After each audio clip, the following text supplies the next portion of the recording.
Rumeur, les officiers dont les enfants ont été arrêtés en marge des manifs contre le mariage gay seraient fichés, ils risqueraient de voir leur carrière freiner à tel point que le ministère a dû démentir l'existence d'une telle liste, d'où en tout cas la tentation des extrémistes aujourd'hui de souffler sur les braises. Le lys noir rêve que l'armée sorte des casernes pour installer une sorte d'union nationale de tous les souverainistes de gauche et de droite, dont Jean-Pierre Chevènement serait le père de la nation. Drôle de casting et drôle de fantasme, bien sûr, mais quand même une inquiétude formulée en haut lieu.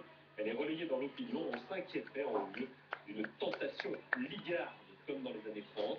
Les ligues, la cagoule, le royalisme moral, les francs-maçons, des rumeurs de putsch sur fond de mariage pour tous, un drôle de cocktail et une drôle de France qui apparaît entre les lignes de cet article signé Jean-Dominique Merchet dans l'opinion. Un autre regard sur l'armée dans une demi-heure dans les choix de France Info. Regard sur les soldats français en Afghanistan. L'écrivain Sylvain Tesson et le photographe Thomas Gouac les ont suivis pendant des semaines.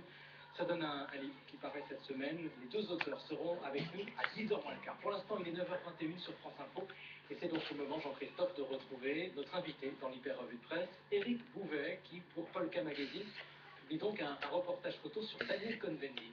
Avec d'abord un mot du principe de ce reportage, Éric Bouvet. Normalement, c'est le premier d'une série de reportages aux côtés d'hommes politiques qui accepteront d'être suivis dans leur quotidien par un photographe. Je dis normalement parce que ça n'est pas évident apparemment d'avoir leur accord. Le but, Éric Bouvet, c'est un peu de les découvrir au naturel, en tout cas loin des poses habituelles de la vie politique. C'est ce que vous avez essayé de faire.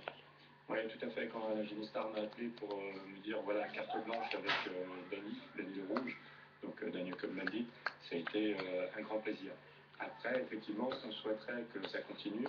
Est-ce que l'on connaît beaucoup d'hommes politiques, de femmes politiques qui seraient prêts à se lâcher autant que Dany? Bon, parce que lui, en tout cas, il a donné son accord tout de suite, pas d'hésitation. Pas d'hésitation, il a joué vraiment le jeu, si je peux dire. D'ailleurs, il n'a pas joué le jeu, il a été vraiment naturel, ça a été un vrai bonheur. Qu'est-ce que ça suppose se lâcher devant l'objectif d'un photographe, Éric Bouvet, quand on est un homme ou une femme politique? Se lâcher, décidément, en ce moment, ça me poursuit, c'est ce que je fais, l'exposition s'appelle Décrochage. Se lâcher, non, c'est être soi-même, tout simplement. Et on sait très bien que ce sont, alors, bon, c'est un petit peu péjoratif, mais des bêtes de scène, de communication, ils ont tout à savoir, ils sont pleins de retenue, ils sont entourés de communicants, voilà.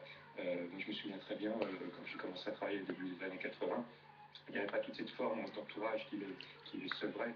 Et d'ailleurs, on se souvient très bien de photos, par exemple, de Giscard dans la piscine avec Ford, hein, je crois, c'est ça. Je suis en train de... Je crois que c'est avec Ford, le président américain. Et Nixon au Ford. voilà, bref. Ce genre de photo n'existe plus, c'est impossible à faire, évidemment, mais c'était un régal, c'est un plaisir. Pour l'anecdote, c'est le jour où Giscard aurait négocié avec Nixon ou Ford, je ne sais plus, l'aide des chercheurs américains pour mettre au point la dissuasion nucléaire française. Donc c'est une photo qui a aussi toute une histoire. Daniel Cohn-Bendit, est-ce qu'il a évité de jouer la comédie, ce que vous disiez un peu comme une forme de comédie, comme quand on se soumet à les séances